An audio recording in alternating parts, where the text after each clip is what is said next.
Hey there, ladies and gentlemen, and welcome back. I'm your host, Patsun, and today we're going to be taking a look at r/Amiwrong, where decades of deception finally came to light. Let's begin. Today's story was posted by a deleted Reddit user. My wife, 44, and I, 43, have been married 20 years. We started dating in high school when I was a junior and she was a senior. We were long distance for her first 2 years of college while I was in high school and did 1 year at community college. Then we went to college in the same city for a year and have lived together since. We got married the summer after I graduated college. Our marriage has been pretty great so far, but I initiated a divorce after I discovered that she was sleeping with multiple other men for the 2 years we were long distance. Just after Christmas, we got together with a few friends of hers from college to catch up, have dinner, and hang out. We talked about a lot of stuff, and my wife mentioned that we met in high school. Not that we dated, just that we met.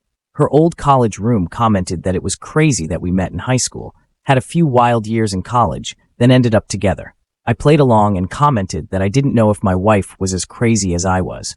The roommate started to tell a story, but my wife cut her off and said she was uncomfortable about it. I sensed something was up, so I said that we actually started dating in high school and were together for my wife's entire time at college. All of my wife's friends got really quiet and the rest of the dinner was awkward. On the way out, one of her other roommates took me aside and said I should have an honest conversation about what happened at college. I asked my wife on the way home and she kind of blew me off. I told her it was important that she was honest with me, and again she said it wasn't important. When we got home, I told her I was going to stay at my brother's house until she was ready to talk about what happened in college. The next day, she came over and admitted to sleeping with several men during her first 2 years at college. She said she didn't consider it a big deal at the time because we were long distance and she didn't think a high school romance would last.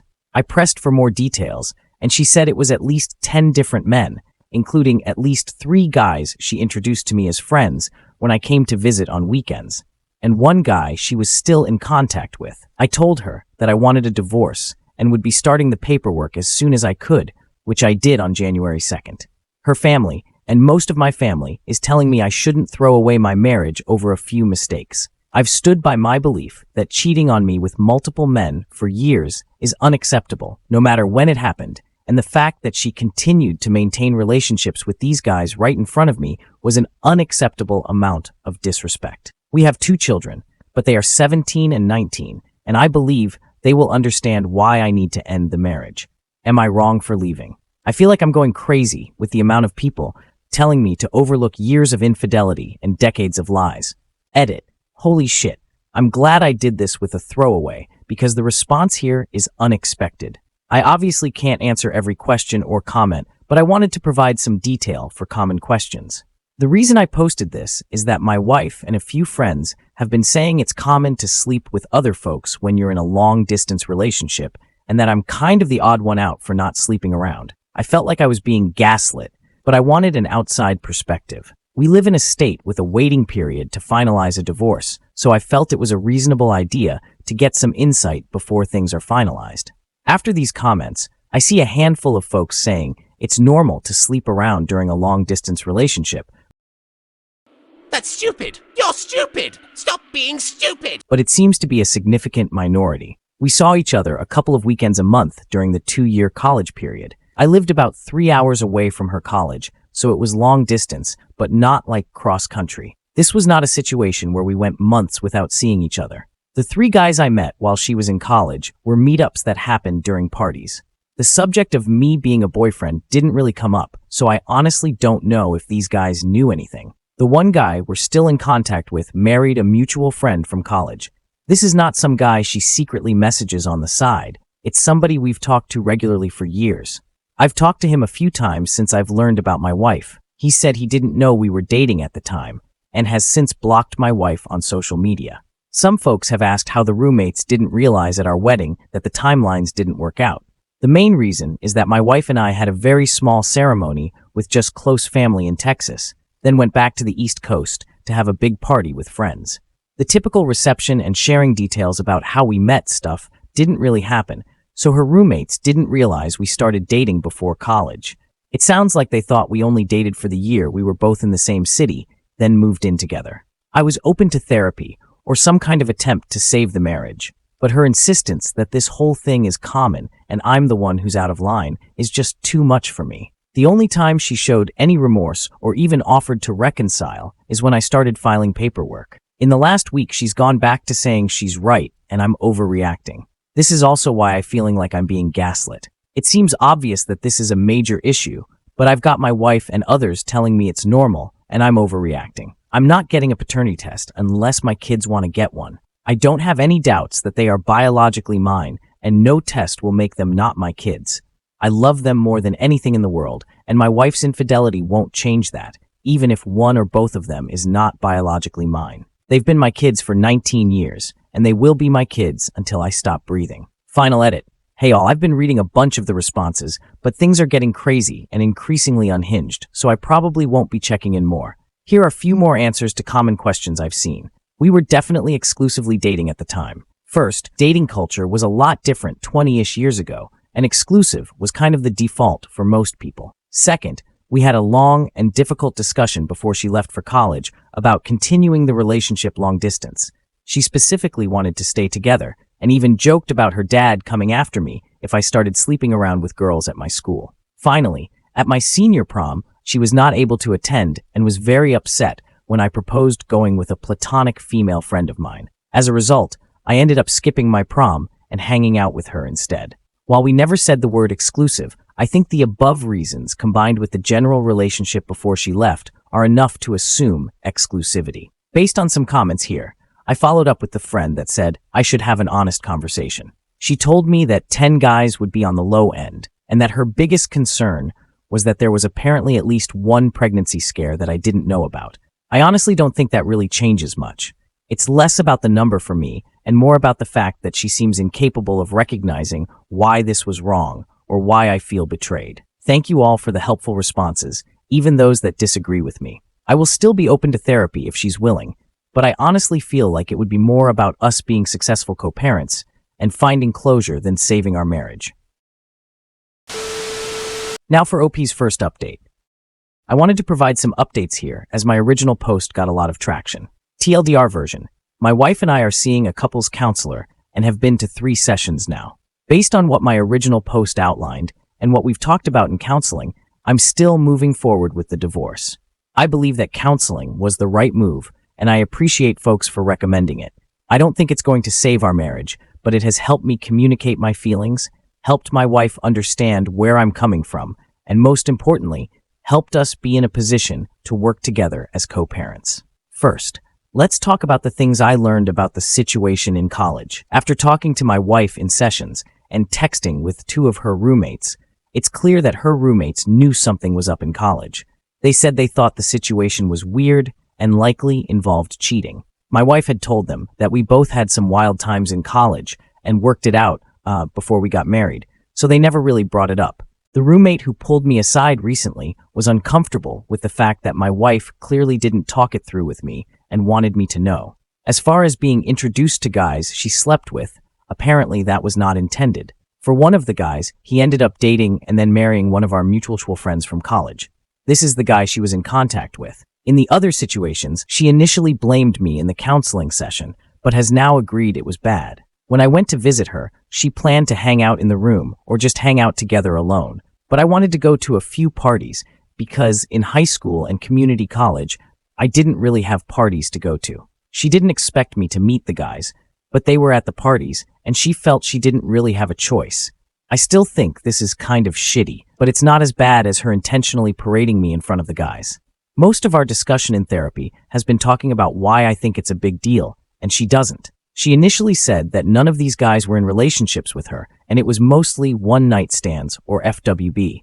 Since she didn't view them as romantic relationships, she didn't see the big deal. Her words, not mine. My opinion is that we never said that was okay, and she actively prevented me from doing the same. After digging into this across 2 sessions, and my wife talking to some friends, she now agrees that it was a breach of our trust and relationship. This is the shared understanding that has helped us talk about this situation more honestly and helped us get from arguing to talking, which is why I'm optimistic about co-parenting. Now here's why I'm 100% set on divorce. 2 things came up that make me want to leave the marriage. First, About 10 years ago, we went through a really rough patch and had a dead bedroom for about 2 years. She had expressed that our sex life was becoming boring, so I tried to spice things up. Nothing crazy, just role play and like Spencer's gift-level sex toys. Apparently, she had been hung up on some sexual experiences that happened in college that she is not comfortable talking about and wanted me to try them. But when I did, it made her feel awkward and guilty that it made her think of other men while she was with me. The fact that she's saying these experiences were meaningless, but they're still impacting our marriage, tells me they meant more than she wants to say. Second, she admitted that she has been flirting with coworkers on business trips since the pandemic ended. She says she has never slept with anybody.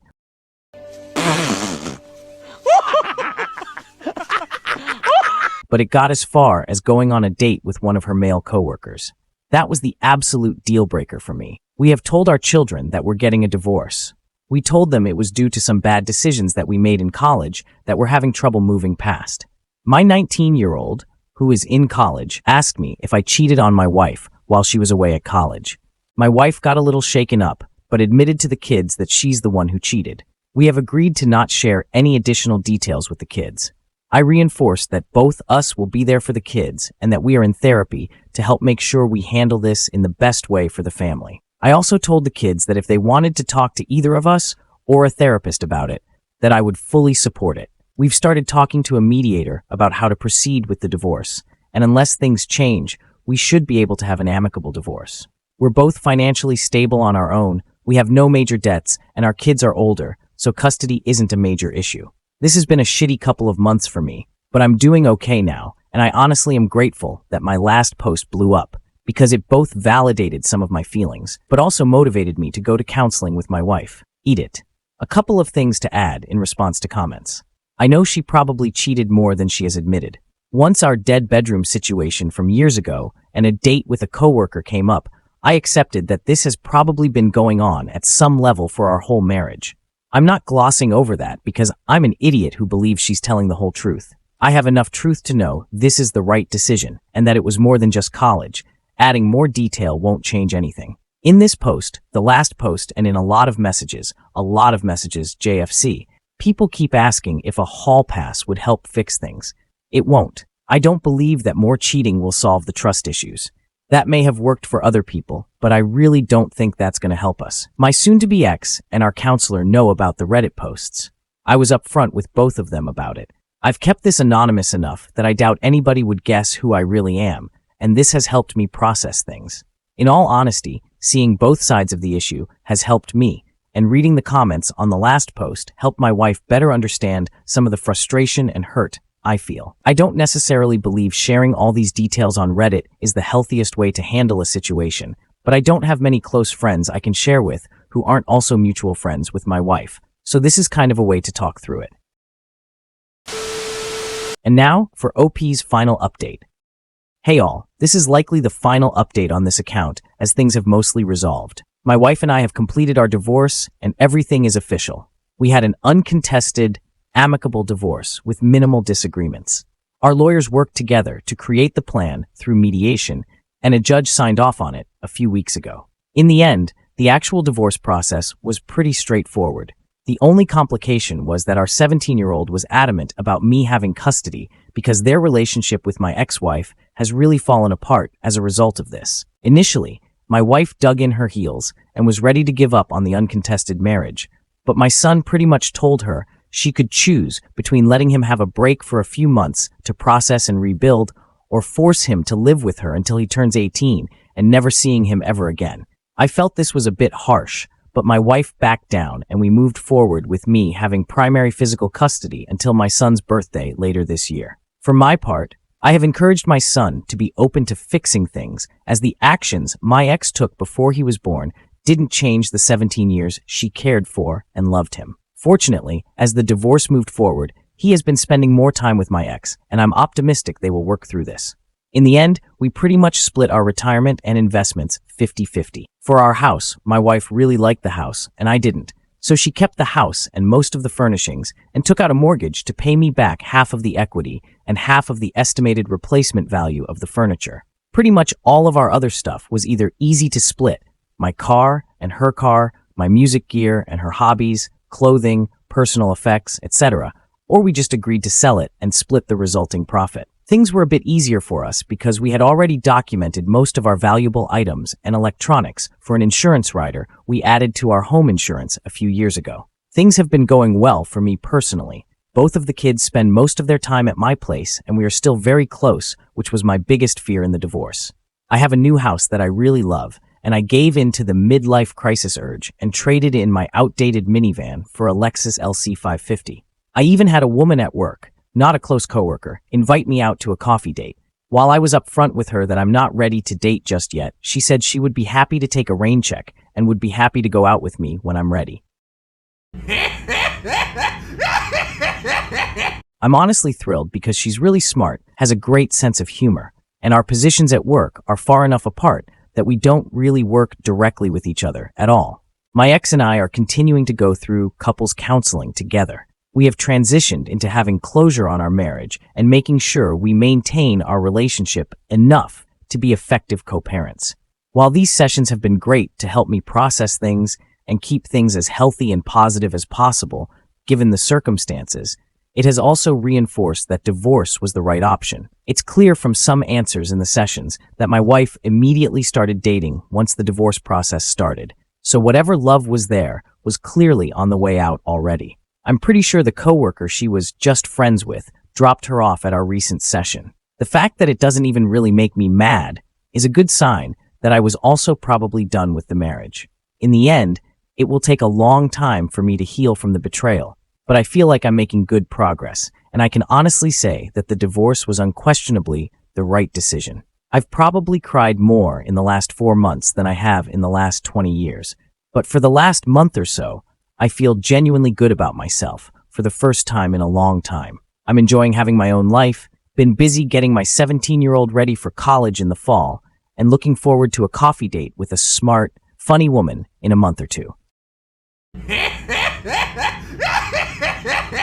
Viewer support is the best way for me to remain independent and continue bringing you these daily videos, which will always be here on my channels for you to watch absolutely free. So please consider subscribing to me on Rumble and on YouTube. Both will be linked in the description box down below.